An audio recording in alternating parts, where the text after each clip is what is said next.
سلامونه جوړ په خیر. په دې ویډیو کې به موږ تاسو سره د هغو لارو چارو په اړه بحث وکړو چې د هغو په مرسته موږ کولی شو چې په خپل موبایل کې په ډېره اسانۍ سره د ویډیو بیکګراوند بدل کړو. ډېرې لارې چارې شته چې د هغو څخه به د ځینو په اړه په دې ویډیو کې موږ تاسو سره شریک کړو. نو که مو زموږ یوټیوب چینل نه وي سبسکرایب کړی، زموږ یوټیوب چینل سبسکرایب کړئ او همدارنګه ویډیو راسره تر پایه پورې وګورئ. لومړنۍ لاره چې موږ او تاسو یې په مرسته کولی شو د ویډیو بیکګراوند ختم کړو هغه همدغه ویب سایټ دی چې د دغه ویب سایټ لینک به زه تاسو ته د ویډیو په ډسکرپشن کې درکړم. تاسو له هغه ځای کولی شئ چې په لینک باندې کلیک وکړئ او دغه ویب سایټ ته راشئ. د دغه ویب سایټ تر خلاصولو وروسته به تاسو په دا ریمو بیکګراوند ناو باندې کلیک وکړئ.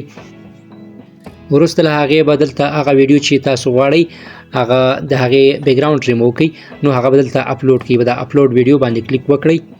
د دې څخه وروسته هغه ویډیو چې تاسو غواړئ د هغې بیکګراوند ریمو کړئ، تاسو به له خپل موبایل څخه هغه ویډیو دلته سلیکټ کړئ او اپلوډ به یې کړئ. لږ انتظار وباسئ تر څو ستاسو ویډیو اپلوډ شي. تر اپلوډ وروسته بس د دې ویډیو د تاسو چې کومه ویډیو اپلوډ کړې ده د هغې پروسیسینګ شروع شي، نو دلته به هم تاسو انتظار وکړئ تر څو د دوی دغه پروسیس پوره شي. د پروسیس تر پوره کېدلو وروسته به تاسو په دې ځای باندې کلیک وکړئ او دلته به د خپلې ویډیو لپاره یو بیکګراوند انتخاب کړئ.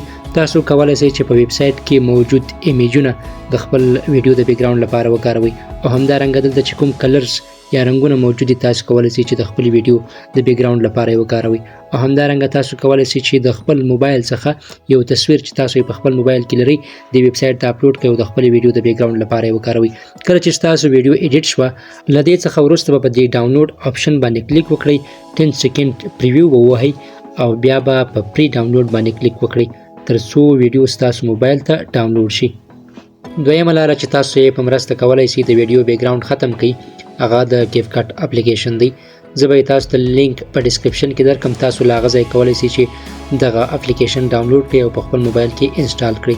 تر انسټال کولو وروسته به تاسو دغه اپلیکیشن خلاص کړئ او په دې نیو پروجیکټ باندې به کلیک وکړئ. پر نیو پروجیکټ باندې له کلیک کولو څخه وروسته به تاسو د خپلې ویډیو لپاره یو بیکګراوند انتخاب کړئ. فرض مثال زه غواړم د خپلې ویډیو لپاره دغه بیکګراوند انتخاب کړم. د بیکګراوند له اډ کولو څخه وروسته به تاسو په دې اورلی باندې کلیک وکړئ، بیا به اډ اورلی ووهئ. دلته به هغه ویډیو پیدا کړئ کوم چې تاسو غواړئ د هغې بیکګراوند بدل کړئ. فرض مثال زه غواړم د دغې ویډیو بیکګراوند بدل کړمه، دغه ویډیو اډ کومه. له دې څخه وروسته به تاسو دلته په کټ آوټ باندې کلیک وکړئ او ریمو بیکګراوند به ووهئ. پر ریمو بیکګراوند باندې له کلیک کولو څخه وروسته به تاسو یو څه انتظار وباسئ تر څو د ویډیو بیکګراوند ریمو شي. له دې څخه علاوه نورې هم بېلابېلې طریقې شته چې تاسو د هغې څخه په ګټه اخیستنې کولی شئ چې د ویډیو بیکګراوند ختم کړئ. په انټرنیټ کې بېلابېل ویب سایټونه او همدارنګه اپلیکیشنونه موجود دي چې تاسو د هغې څخه په ګټه اخیستنې کولی شئ چې د ویډیو بیکګراوند په ډېرې اسانۍ سره ختم کړئ. نو دا وه زموږ نننۍ ویډیو.